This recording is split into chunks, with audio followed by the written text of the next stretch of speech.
స్వామి రాత్రి లేదు పగలు లేదు, ఇంత జనమా, ఇంతమంది తడి బట్టలతో నీకు అంగ ప్రదక్షిణాలా, ఇంతమంది తలనీలాలు ఇచ్చేసి నీ దగ్గరికి వచ్చి దర్శనమా, ఇంతమంది ముడుపులు తీసుకొచ్చి హుండీల్లో వేసేస్తున్నారా, ఎప్పుడు వింటున్నావయ్యా ఈ కష్టాలన్నీ?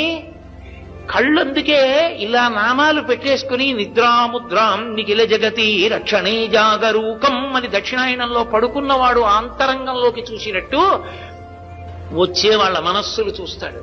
వ్యాసుడు అందుకే ఓ మాట అన్నాడు, వెంకటాచల క్షేత్రంలో వెంకటేశ్వర స్వామి వారి ముఖమండలం బహుప్రసన్నంగా ఉంటుంది.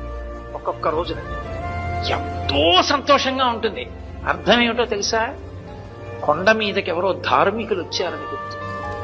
ధర్మమునందు విశేషమైన అనురక్తి ఉన్న వాళ్ళు కొండ మీదకి వచ్చారనుకోండి, ఆ రోజు మురిసిపోతాట, రే ఒక్కడు వచ్చాడు రా స్వామి, రాత్రి లేదు పగలు లేదు, ఇంత జనమా, ఇంతమంది తడి బట్టలతో